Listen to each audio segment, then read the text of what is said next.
Students, in the second video of tense part 2 we are going to learn कि helping verbs कौन से subjects के साथ कौन कौन सी हेल्पिंग वर्ब यूज़ होती है। कल मैंने आपको फर्स्ट पार्ट में बताया हुआ था कि हेल्पिंग वर्ब्स होती हैं और वो कैसे यूज़ होंगी, ये मैंने थोड़ा डिफ़ाइन किया था, लेकिन अब यहाँ पे आप अच्छे से डिफ़ाइन पढ़ सकते हैं नोट के साथ। यहाँ पे कई सारे नोट हैं तो पढ़ते हैं। जैसे नोट नंबर 1, जिस टेंस में हेल्पिंग वर्ब एक शब्द है वह कर्ता के साथ आएगी। मतलब जैसे कुछ टेंस ऐसे होते हैं ना जिसमें हेल्पिंग वर्ब केवल एक ही होती है, जैसे पास्ट इंडेफिनिट में डिड होती है और पास्ट इंडेफिनिट में डिड होती है, पास्ट परफेक्ट में हैड होती है। इस तरह ये हेल्पिंग वर्ब केवल सिंगुलर एक ही वर्ड में आ रही है, तो ये एक ही वर्ड में जो आने वाली हेल्पिंग वर्ब है तो जाहिर सी बात है कि कोई सा भी डिफरेंट काइंड्स ऑफ सब्जेक्ट हो हम उसके साथ वही हेल्पिंग वर्ब ही यूज़ करेंगे, उसके लिए कोई स्पेसिफिक रूल नहीं है। तो ये समझ में आ गया। नोट नंबर 2, शैल वाली हेल्पिंग वर्ब आई और वी के साथ आती है। मतलब शैल वाली, अब शैल वाली हेल्पिंग वर्ब से कहने का सेंस ये है कि शैल वाली हेल्पिंग वर्ब सिंपल शैल भी हो सकता है, शैल बी भी हो सकता है, शैल हैव भी हो सकता है, शैल हैव बीन भी हो सकता है।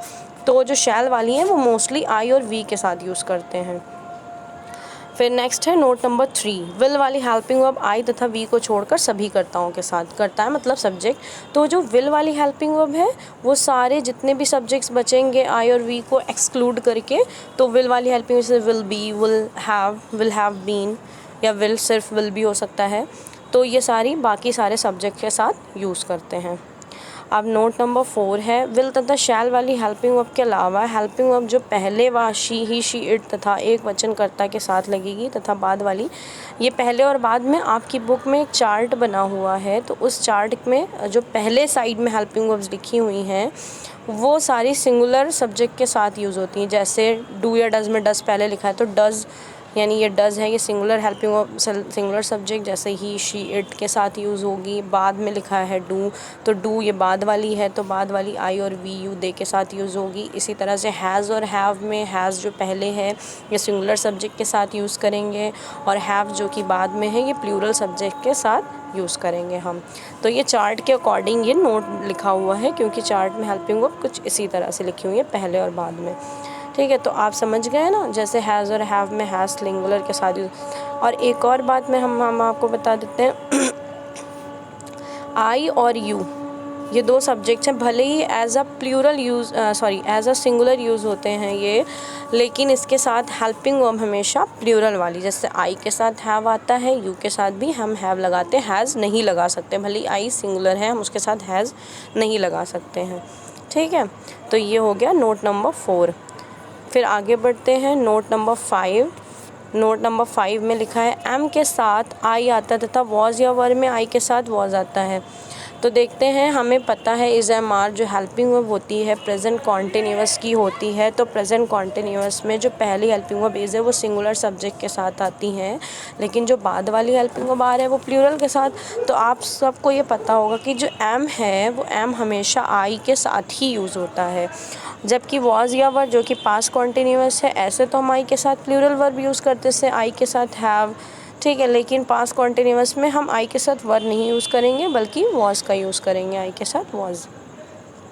तो ये हेल्पिंग वर्ब्स कौन से सब्जेक्ट के साथ कौन कौन सी हेल्पिंग वर्ब आएगी ये आपको इसमें पता चल गया है अच्छे से। अब हम आगे बढ़ते हैं।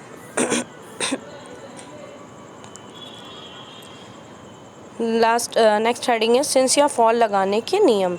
अब हमें ये पता होना चाहिए कि सिंस या फॉर का मतलब क्या होता है। सिंस या फॉर मतलब होता है से, ठीक है, तो से मतलब होता है, और ये से यूज़ होता है परफेक्ट कॉन्टिन्यूअस टेंस में। मैंने आपको जब परफेक्ट कॉन्टिन्यूअस टेंस की पहचान बताई थी तो उसमें मैंने आपको बताया हुआ था कि परफेक्ट कॉन्टिन्यूअस जो टेंस होता है वो बिल्कुल कॉन्टिन्यूअस के सिमिलर ही होता है लगभग, जैसे वो पढ़ रहा है तो इस तरह रहा है, रहा था, तो ये परफेक्ट कॉन्टिन्यूअस बिल्कुल सिमिलर होते हैं। बस डिफरेंस ये होता है उसमें परफेक्ट कॉन्टिन्यूअस में टाइम होता है, टाइम के साथ से वर्ड इंक्लूड करते हैं इसमें हम, तो से वर्ड से ही पहचानते हैं कि ये परफेक्ट कॉन्टिन्यूअस है, सिंपल कॉन्टिन्यूअस नहीं है।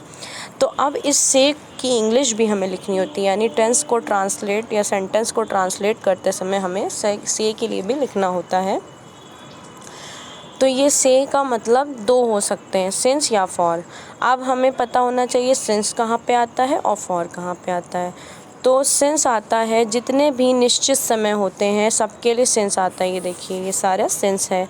और जितने भी अनिश्चित समय होते हैं सबके लिए फॉर का यूज़ करते हैं। अब निश्चित समय जिसमें सर्टेनिटी दिख रही है, जैसे 2 बजे से स्पेसिफिक दिख रहा है, 2 बजे से, सोमवार से दिन है लेकिन दिन का नाम पता है हमें कि सोमवार से, मंथ जुलाई का मंथ का नाम पता है, ईयर है ईयर का नाम पता है।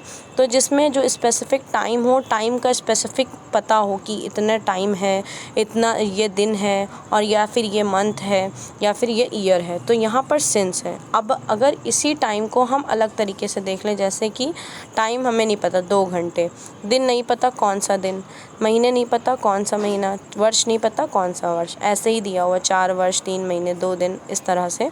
तो यहाँ पर हम फॉर यूज़ करेंगे। अब आया ये सुबह से, शाम से, जन्म से, आज से, यहाँ पर भी सर्टेनिटी है। सुबह से क्योंकि हम 2 दिन पहले वाली सुबह की तो बात करेंगे नहीं, शाम से 2 दिन पहले वाली शाम की तो बात करेंगे नहीं, जन्म से, जन्म तो सर्टेनिटी है कि किसी की भी बात हो रही है, जन्म से एक सर्टेन टाइम हो गया क्योंकि जन्म एक ही बार लाइफ में जन्म लिया, तो वो सर्टेनिटी है।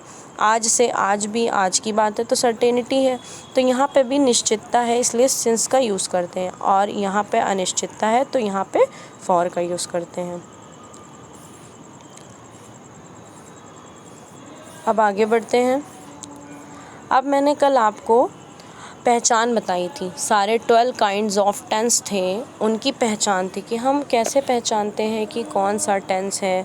तो मैंने आपको कई सारी पहचान बताई थी। तो अब क्या है, 2 ऐसे टेंस हैं जिनकी हम 4 ऐसे टेंस हैं जिनकी पहचान हम अलग से, एक और भी पहचान होती है, दूसरी पहचान। जैसे पहला है पास्ट इंडेफिनिट की दूसरी पहचान।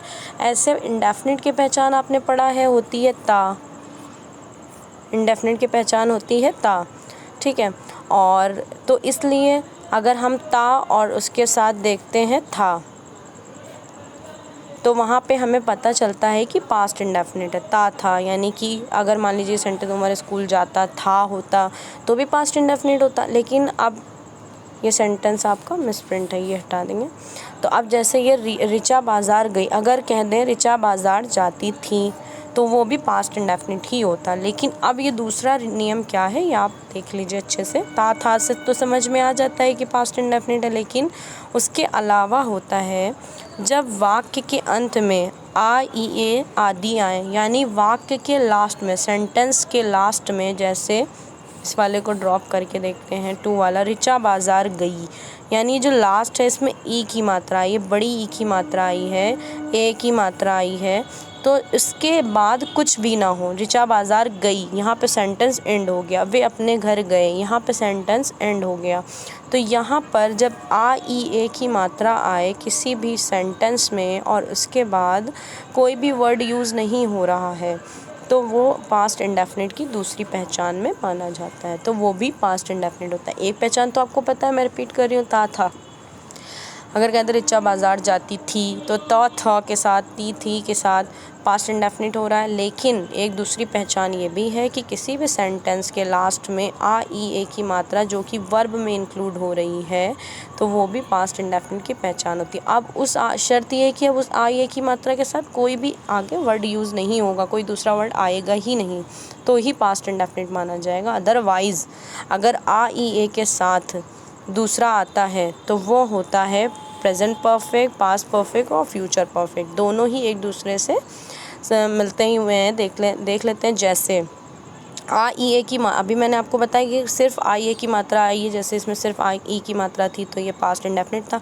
लेकिन अगर इसी आ, ई, ए की मात्रा के साथ है, हो, हूँ ऐड होता है तो वो परफेक्ट यानी प्रेजेंट परफेक्ट। अगर आई, ए की मात्रा के साथ था, थी, थे ऐड होता है तो पास्ट परफेक्ट। अगर आई, ए की मात्रा के साथ गा, गी, गे, होगा, होगी, होंगे यूज़ होता है तो वो होगा फ्यूचर परफेक्ट। ठीक है, तो आपको समझ में आया होगा, और अगर नहीं भी आया तो अभी हम आगे सेंटेंस देखते हैं तो उससे समझ में आ जाएगा। जैसे देखिए, समन स्कूल गई है, तो ये क्या है, ई की मात्रा यहाँ पे देखिए बड़ी ई की मात्रा यूज़ हो रही है और उसके साथ है यूज़ हो रहा है, तो ये प्रेजेंट परफेक्ट। अगर सिर्फ इतना ही होता, मान लीजिए ये ऐसे होता गई, तो ये पास्ट इंडेफिनिट माना जाता है, यानी आ ई ए की मात्रा के आगे कोई भी वर्ड यूज़ नहीं हो रहा है तो वो पास्ट इंडेफिनिट है। ठीक है, अगर आई ए की मात्रा के साथ वर्ड्स यूज़ हो रहे हैं, है, हूँ या था, थी, थे या गा, गी, गे, तो वो परफेक्ट में चला जाता है, वो पास्ट इंडेफिनिट नहीं रह जाएगा।